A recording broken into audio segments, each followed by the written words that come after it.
Hello बच्चों, मैं हूं नेहा और ये है आपका अपना यूट्यूब चैनल लर्निंग इजी।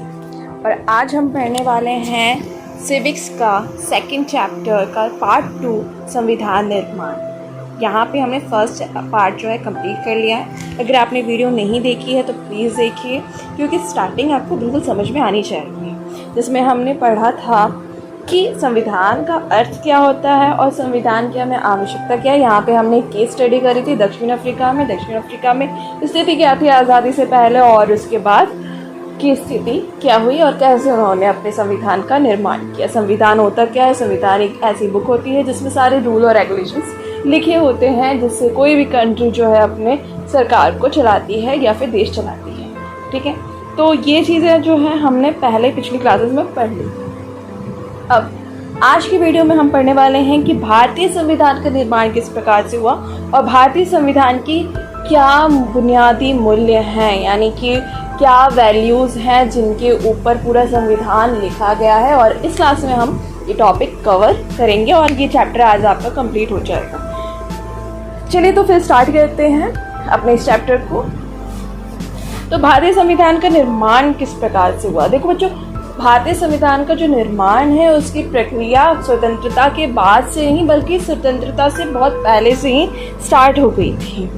यहाँ पे जो है 1858, जी हाँ 1858 में अधिनियम आने लग गए थे। भारतीय सरकार जो है, यानी जो ब्रिटिश गवर्नमेंट जो हम पे शासन कर रही थी, वो नए नए रूल और रेगुलेशंस बनाती चली जाती थी। ठीक है, तो वो अधिनियम में से जितने भी हमें पसंद आए हमने जो है अपने संविधान में चिपका दिए, कॉपी पेस्ट कर दिए। सेकेंड, 1928 में मोतीलाल नेहरू ने और उनके साथ 8 अन्य नेता थे, उन्होंने एक छोटा संविधान लिखने की कोशिश करी थी, जिसमें से हमें जो पसंद आया हमने जो है कॉपी पेस्ट कर लिया अपने संविधान में। इसके बाद जो है 1931 में कराची में जो है भारतीय राष्ट्रीय कांग्रेस का अधिवेशन हुआ और वहाँ पे ये कहा गया कि हमें जो है आज़ादी चाहिए और आज़ादी के बाद हम जो है हमें एक संविधान का निर्माण करेंगे जो कि भारतीय संविधान कहलाएगा। ये भारतीय राष्ट्रीय कांग्रेस के अधिवेशन में ये बातें कही गई थी। ठीक है, तो इसके बाद जो है क्या होता है कि इलेक्शन होता है 1946 में।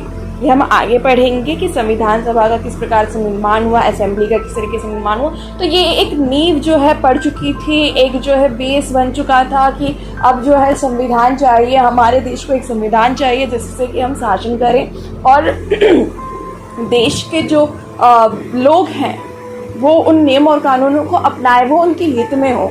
ऐसा ना हो कि जो ब्रिटिश गवर्नमेंट थी उसके टाइप का कोई नियम कानून हो जो कि केवल गुलामी दे। नहीं, ऐसा नहीं चाहिए था। बिल्कुल एक अच्छा सा हमें सुलझा हुआ सा संविधान चाहिए था जो कि इंडियन गवर्नमेंट के जो लोग थे उस समय, हम जिसको हम कह सकते हैं ब्रिटिश गवर्नमेंट, ठीक है, जो भारत पे शासन कर रही थी वही इंडियन गवर्नमेंट थी, उसके सामने ये सारी मांगे रखी गई, उनके सामने ये सारी बातें की गई। ठीक है, तो ये धीरे धीरे जो है प्रोसेस चलना स्टार्ट हो चुका था। अब होता क्या है, समय बीतता है, पता चलता है कि हाँ अब भारत जो है आज़ाद होने वाला है। आज़ाद होने के बाद भारत में किस तरीके से नियम और कानून होंगे, कैसे जो है पूरे इतने बड़े देश को कैसे चलाया जाएगा, इसलिए जो है एक संविधान चाहिए था नियम कानूनों के लिए। अब यहाँ पे संविधान को बनाने के लिए संविधान सभा चाहिए जिसमें लोग हों जो कि चर्चा करें, इंटेलेक्चुअल लोग हों, समझदार लोग हों, जो कि जिनको पता हो कि कानून किस तरीके से बनाया हो, जिन्होंने बहुत सारे कानूनों को देखा हो, पढ़ा हो, समझा हो। ठीक है, तो ये इस टाइप्स के लोग जो हैं होने चाहिए। साथ ही ऐसे लोग भी होने चाहिए जो कि अलग अलग धर्म, जाति, लिंग इन सबको जो है रिप्रेजेंट करें।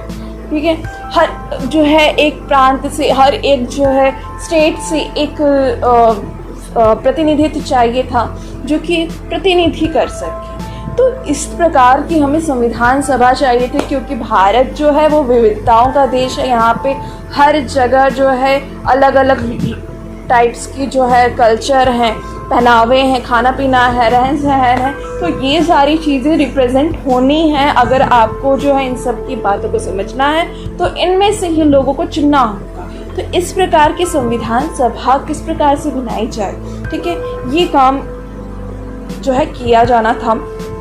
तो अब आपको पता चल गया होगा कि संविधान सभा क्या थी। संविधान सभा जो है ऐसे चुने हुए जनप्रतिनिधियों की सभा होती है जिसने कि संविधान बनाना है, यानी वो दस्तावेज लिखना है जिसमें सारे नियम और कानून हों, ठीक है। तो ये थी संविधान सभा की परिभाषा। अब यहाँ पे बात आती है कि भारत में संविधान सभा किस प्रकार से बनी थी। तो 1946 में हर एक प्रांत में से एक जो है सदस्य को चुना गया था और ये कहा गया था उनको जो है बैठा दिया गया था। भले ही ये जो है सार्वभौमिक वयस्क मताधिकार के तहत नहीं हुआ था। यानी सार्वभौमिक वयस्क मताधिकार क्या होता है? सार्वभौमिक वयस्क मताधिकार बच्चों के सभी, सार्वभौमिक का मतलब होता है सभी, वयस्क यानी कि एडल्ट 18 से जो ऊपर के हों, वयस्क मताधिकार यानी वो अपना वोट डाल करके किसी को इलेक्ट करे, यानी कि सभी लोग जो कि 18 से ऊपर के हो चुके हैं वो अपनी वोटिंग डाल करके किसी प्रतिनिधि को चुने, उसे हम कहते हैं सार्वभौमिक वयस्क मताधिकार, ठीक है। तो ये जो है लोग इनकी इस प्रकार से तो चुनाव नहीं हुआ था संविधान सभा का, लेकिन फिर भी जब संविधान सभा बनी तो वो इस तरीके से बनी थी कि उसमें हर जाति, धर्म, लिंग, पेशे के लोग जो हैं इकट्ठा हो गए, ठीक है। तो ये जुलाई 1946 में संविधान का जो है चुनाव हुआ था। चुनाव यानी कि प्रांतीय स्तर पे वहाँ से एक बंदे को इलेक्ट करके भेज दिया गया था संविधान बनाने के लिए। और इसकी पहली बैठक जो है वो दिसंबर 1946 में हुई थी, यानी आज़ादी से 1 साल पहले ही जो है हमने यहाँ पे बैठक कर ली थी, ठीक है। फिर इसके बाद जो है 1947 में अगस्त में आपका भारत और पाकिस्तान का बंटवारा हो जाता है और फिर ये जो है सदस्यता कम हो जाती है और सदस्यता घट करके 299 जो है सदस्य रह जाते हैं, ठीक है। फिर 26 नवंबर 1949 तक हमारा संविधान पूरी तरीके से तैयार हो चुका होता है। सारी चीज़ों पे बहस हो चुकी होती है, सब सारे काम हो चुके होते हैं, लेकिन इसे जो है 26 जनवरी 1950 को लागू किया जाता है। अब आपके दिमाग में सवाल आ रहा होगा कि 26 नवंबर 1949 को जो है वो बन चुका था, तो फिर 26 जनवरी 1950 को लागू क्यों किया गया, उसी दिन लागू क्यों नहीं कर दिया गया? तो बच्चों इसके पीछे एक रीज़न है कि 1930 में जो है भारतीय कांग्रेस ने पूर्ण स्वराज की मांग करी थी और इसी को सेलिब्रेट करने के लिए उन्होंने जो है, जो संविधान के निर्माता थे, उन्होंने ये कहा कि 26 जनवरी को हम जो है इसको लागू कर देंगे, ठीक है। तो ये पीछे एक रीज़न है। हमारा संविधान जो है 26 नवंबर 1949 को बन करके तैयार हो चुका था। तो यहाँ तक आपको बात समझ में आ चुकी होगी। और क्योंकि हमारा संविधान जो है 26 जनवरी 1950 को लागू हुआ, इसलिए उस दिन हम गणतंत्र दिवस के रूप में मनाते हैं। अब आगे देखते हैं कि इतना पुराना संविधान फिर भी जो है हम इसको मानते हैं। लगभग जो है 75 साल हो चुके हैं आज़ादी को और हम जो है आज भी उस संविधान को मान रहे हैं जो इतने साल पहले लिखा गया है। क्यों मान रहे हैं हम इस संविधान को? तो बच्चों, जो संविधान बनाया गया था वो इतना ज़्यादा डीप और इतनी चर्चा, विचार, विमर्श करने के बाद बनाया गया था कि आपको जो है उसके किसी एक पार्ट से प्रॉब्लम हो सकती है, लेकिन पूरे संविधान से आपको प्रॉब्लम नहीं हो सकती है। वो संविधान बहुत ही ज़्यादा 2 साल 11 महीने 18 दिन की चर्चा, विचार, विमर्श करने के बाद जो है बनाया गया था, ठीक है। तो इसलिए हम जो है उसके किसी एक प्रावधान पे सवाल उठा सकते हैं कि हमें ये एक्ट पसंद नहीं आ रहा है, या हम जो है ये जो संविधान में ये धारा है हमें ये जो है अच्छी नहीं लग रही, लेकिन पूरे संविधान पे हम सवाल नहीं उठा सकते। उसकी वैधता, उसकी वैलिडिटी, उसकी जो है प्रभुत्व पे हम सवाल नहीं उठा सकते हैं, ठीक है, क्योंकि वो बहुत ज़्यादा अच्छे तरीके से आज तक जो है भारत को संभाले हुए, आज तक नियम और कानून को संभाले हुए है, ऐसा संविधान है हमारा, ठीक है। इसके बाद जो है दूसरा पॉइंट ये कहता है कि जिन्होंने संविधान को बनाया वो ऐसे लोग थे जो कि हर धर्म, जाति, लिंग, पेशे से ताल्लुक़ रखते थे। वो केवल कुछ चुनिंदा लोग ही नहीं थे कि किसी एक समुदाय या एक संप्रदाय से संबंधित लोग नहीं थे, बल्कि उसमें हर धर्म, जाति, लिंग के जो है लोग थे। ठीक है, इसलिए उन्होंने हर किसी को रिप्रेजेंट किया। हमारे संविधान में जो रिप्रेजेंटेटिव गए थे, प्रतिनिधित्व गए थे, उन्होंने सभी को रिप्रेजेंट किया, सभी को जो है दर्शाया था वहाँ पे, और उनकी बातों को वहाँ पे रखा था। चाहे वो अल्पसंख्यक हो, चाहे वो महिलाएं हों, चाहे वो किसी अन्य जातीय धर्म के। ठीक है, इसलिए भी जो है हम आज तक उस संविधान को मानते हैं, और इसलिए आज तक वो संविधान चल रहा है। तीसरी जो है बात ये है कि जब संविधान बना तो सबकी उस पर सहमति थी। सब जो है जो 299 लोग उससे जुड़े हुए थे, संविधान सभा से जुड़े हुए थे, उन्होंने सबने जो है उस पर सहमति जताई थी। और ये जो संविधान बना था वो 3 वर्षों में कुल 114 चर्चा होने के बाद डिबेट हुआ। वहाँ पे हर एक टॉपिक पे डिबेट हुआ, हर एक चीज़ पे डिबेट हुआ, और उसके बाद जो है वो संविधान बनाया गया था। और इसका एक ड्राफ्ट क्या होता है? प्रारूप। ठीक है, प्रारूप क्या होता है? प्रारूप यानी कि किसी भी प्रोजेक्ट को, इसको आप ऐसे समझो बच्चों, किसी भी प्रोजेक्ट को बनाने से पहले आप अपने माइंड में एक ब्लूप्रिंट बनाते हैं कि अच्छा इस प्रोजेक्ट में मैंने क्या करना है। सबसे पहले मैंने इंट्रो लिखना है, फिर टॉपिक को डिफाइन करना है, फिर इस तरीके से। तो ये जो है एक ड्राफ्ट आप अपने दिमाग में क्रिएट करते हो या फिर कहीं लिखते हो, रफली लिखते हो, तो उसी तरीके से एक प्रारूप बनाया गया था डॉक्टर भीमराव अंबेडकर के द्वारा, और उस जो है प्रारूप के ऊपर डिपेंड करके पूरा का पूरा संविधान हमारा लिखा गया था। तो यहाँ तक की बातें आपको क्लियर हो चुकी होंगी। आई होप अगर कोई टॉपिक नहीं समझ में आया होगा तो कमेंट सेक्शन में प्लीज़ बता दीजिएगा कि ये टॉपिक जो है क्लियर नहीं हुआ है, मैं आपके डाउट क्लियर कर दूँगी। ठीक है, तो और अगर आपको जो है कोई सेक्शन या कोई पार्ट जो है समझ में आया तो प्लीज़ रिपीट में एक बार वीडियो देखिए, ज़रूर समझ में आएगा। नेक्स्ट हम देखते हैं कि भारतीय संविधान के बुनियादी मूल्य क्या थे। ठीक है, तो भारतीय संविधान के बच्चों कुछ जो है ऐसे मूल्य हैं, मूल्य का मतलब वैल्यूज, जिस पे हमारा पूरा संविधान लिखा हुआ है कि हमें जो है ये चीज़ें अपनानी है, हमारे देश को इस राह पे चलना है। ठीक है, तो वो सारी चीज़ें जो है ना फर्स्ट पेज पे प्रिम्बल के तौर पे लिखी हुई है। और ये प्रिम्बल बच्चों आपको ना अपनी बुक में, एनसीईआरटी की बुक में फर्स्ट पेज जो आपका एनसीईआरटी का खोलोगे तो वहाँ पे ना ऊपर में लिखा हुआ रहता है कि भारत की संविधान और उसका प्रिम्बल, उद्देशिका। ठीक है, तो ये आपको मिल जाएगा हर एक एनसीईआरटी की बुक में। कोई सी भी आप एनसीईआरटी की बुक खोल लो, उसमें आपको मिल जाएगा। तो ये प्रिम्बल जो है आपकी सिविक्स की बुक में भी दिया हुआ है, तो आप उसको देख लेना। ठीक है, तो उसमें ना अलग अलग टर्म्स हैं जो कि केवल टर्म्स ही नहीं है, वो पूरी चीज़, हर एक चीज़ की व्याख्या करती है। ठीक है, तो पहले हम एक बार उद्देशिका का क्या अर्थ होता है इसको समझ लेते हैं। भारतीय संविधान की शुरुआत बुनियादी मूल्यों की छोटी सी उद्देशिका के साथ होती है। ठीक है, यानी हमारा जो संविधान है वो इतनी मोटी सी जो बुक है वो स्टार्ट एक छोटी सी एक पेज में लिखी हुई है, आपको फोटो में दिख रहा होगा कि इस उद्देशिका के साथ होती है। ठीक है, और हम जो है इसको उद्देशिका कहते हैं या फिर इसको हम प्रस्तावना भी कहते हैं।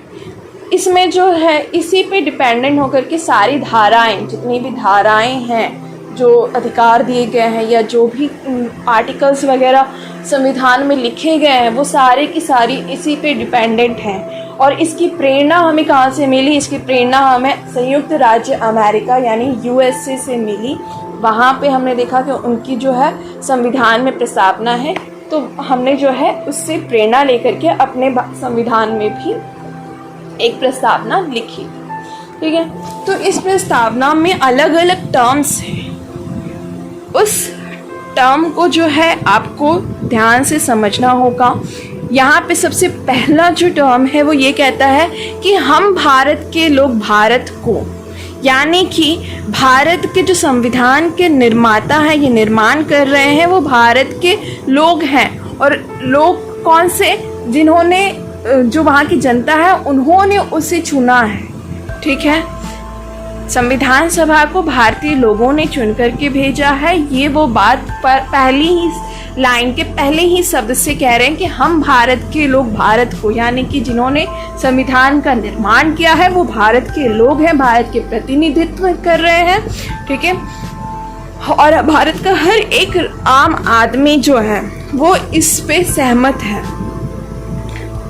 भारत को संपूर्ण प्रभुत्व संपन्न यानी कि आंतरिक या बाहरी मामलों में उस देश का निर्णय ही अंतिम निर्णय होगा, ठीक है। कोई भी बाहरी दबाव नहीं होगा। प्रभुत्व संपन्न का अर्थ ये होता है कि किसी दूसरी की कंट्री, कोई दूसरी कंट्री के इन्फ्लुएंस में आकर के, प्रभाव में आकर के आप अपना निर्णय लें। फॉर एन एग्जाम्पल कि अगर हम अभी जो है गुलाम होते तो हम पे जो है ब्रिटेन का प्रभाव होता, हम ब्रिटेन का कहना मानते। तो अब जो है ऐसा नहीं है, प्रभुत्व संपन्न है यानी कि हम अपना निर्णय खुद ले सकते हैं, ठीक है। तो प्रभुत्व संपन्न कंट्री कौन सी होती है? जो कि अपने आंतरिक व बाहरी मामले। इसके बाद हम देखते हैं समाजवादी। समाजवादी का मतलब होता है बच्चों की कोई भी चीज़, यानी देश में अगर कोई भी चीज़ मौजूद है, कोई भी संपदा, ठीक है, तो वो सभी में बटेगी। उसका अगर वो सार्वजनिक है तो वो सबके लिए है। इसमें किसी एक व्यक्ति या एक पर्सन की जो है हिस्सेदारी नहीं होगी। सरकारी जमीन, उद्योग धंधों की हकदारी से जुड़े कायदे कानून इस तरह बनाए जाएंगे कि सामाजिक आर्थिक समानताएं आए, ठीक है। इसके बाद नेक्स्ट है कि पंथ निरपेक्ष। पंथ निरपेक्ष का मतलब होता है कि देश का कोई भी अपना एक धर्म नहीं होगा, यानी कि सभी नागरिक अपनी मर्जी से अपना धर्म मान सकते हैं, उसका प्रचार प्रसार कर सकते हैं। राज्य का जो है उसमें कोई भी हस्तक्षेप नहीं होगा। नेक्स्ट है लोकतंत्रात्मक। लोकतंत्रात्मक का मतलब हमने पहले फर्स्ट चैप्टर में समझ लिया था कि यहाँ पे लोग अपनी मर्जी से सरकार को चुनते हैं और चुनी हुई सरकार जो है जनता के प्रति जवाबदेह होती है और कुछ बुनियादी नियमों का वो पालन करती है। नेक्स्ट है गणराज्य। गणराज्य का मतलब होता है किसी भी एक स्टेट का, एक देश का जो प्रमुख है, जैसे भारत का प्रमुख मेन जो है वो राष्ट्रपति है, सबसे प्रमुख वही होते हैं, ठीक है। तो जो राष्ट्रपति है, प्रधानमंत्री हैं, तो ये सारे जो लोग हैं ये जनता के द्वारा प्रत्यक्ष या अप्रत्यक्ष रूप से चुने गए हुए हों। तो यहाँ पे अगर कोई देश अपने आप को गणराज्य कह रहा है तो इसका मतलब ये है कि जो उसके हेड हैं, यानी उस देश के जो राष्ट्रपति हैं या प्रधानमंत्री हैं, वो जनता के द्वारा प्रत्यक्ष या अप्रत्यक्ष चुनाव से जीत करके वहां तक आए हैं। नेक्स्ट है न्याय। न्याय का मतलब होता है कि किसी भी जाति, धर्म, लिंग के भेदभाव के बिना सबके साथ समान व्यवहार, ठीक है। तो ये होता है न्याय। नागरिकों के साथ उनकी जाति, धर्म, लिंग के आधार पर कोई भी किसी भी प्रकार का भेदभाव नहीं किया जाना चाहिए। नेक्स्ट है स्वतंत्रता। स्वतंत्रता का मतलब है कि आप जो हैं, जो कुछ भी सोचें, जो कुछ भी विचारें, वो अभिव्यक्त कर सकते हैं। और उसके बाद जो है आपकी स्वतंत्रता वहां तक है जहाँ तक दूसरे की स्वतंत्रता का हनन ना हो, यानी कि आप वहाँ तक अपने आप को, अपने अधिकारों का यूज कर सकते हैं जहाँ तक दूसरों के अधिकारों का हनन ना हो रहा हो या दूसरे के अधिकार उनसे छिन न रहे हों, तब वहाँ तक आपकी स्वतंत्रता है।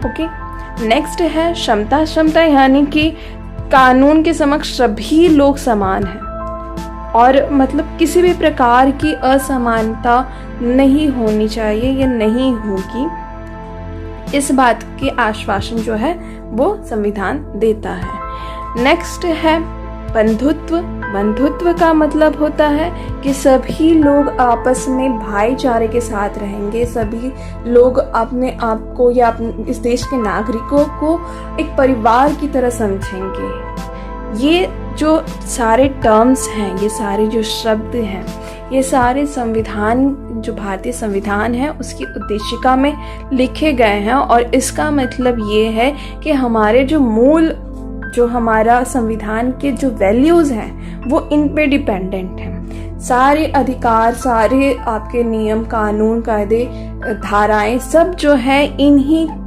मूल शब्दों के ऊपर डिपेंडेंट है। नेक्स्ट हम देखते हैं कि संस्थाओं का स्वरूप। तो भारतीय जो संविधान है वो ये बिल्कुल क्लियरली बोलता है कि जो भी शासन में आएंगे शासक, वो सारे के सारे चुने हुए होने चाहिए और उनकी शक्तियों के बारे में, वो क्या काम करेंगे, कहाँ तक उनकी शक्तियाँ सीमित हैं या कहाँ तक वो उसको यूज़ कर सकते हैं, ये सभी चीज़ें बहुत ही अच्छे तरीके से संविधान में लिखी गई हैं। और उसके बाद नागरिकों के क्या अधिकार रहेंगे, क्या कर्तव्य रहेंगे, ये भी जो है लिखा गया है, जो कि सरकार के लिए एक लक्ष्मण रेखा का काम करता है और उत्तरदायी बनाता है सरकार को जनता के प्रति, कि जनता को वो जवाब दें। नेक्स्ट है कि भारतीय संविधान बच्चों एक ऐसा संविधान है जो कि समय समय पर जिसमें बदलाव की गुंजाइश है। यानी कि आज से जो है 75 साल पहले अगर संविधान लिखा जा रहा था तो इसका मतलब ये नहीं है कि जो उस समय संविधान लिखा गया वही आज तक चलता हुआ आ रहा है। इसका मतलब ये है कि चेंजेस के साथ, जिस तरीके से समाज में चेंज हो रहे हैं, उसके साथ साथ संविधान में अगर कोई चीज़ उस विकास में अगर बाधा बन रही है तो उसको जो है हटाया जाएगा या उसमें संशोधन किया जाएगा। ये संविधान में इसके लिए भी प्रावधान है। तो ये क्लास बच्चों यहीं पे ख़त्म होती है। अगर आपके कोई भी डाउट हो तो प्लीज़ कमेंट सेक्शन में जो है आप लिख सकते हैं। आपको जो है आपके डाउट बिल्कुल क्लियर किए जाएंगे। तो अगर आपको मेरी ये क्लास पसंद आए तो please like, share and subscribe ज़रूर करें और अपने दोस्तों के साथ इसको शेयर करें। Thank you so much.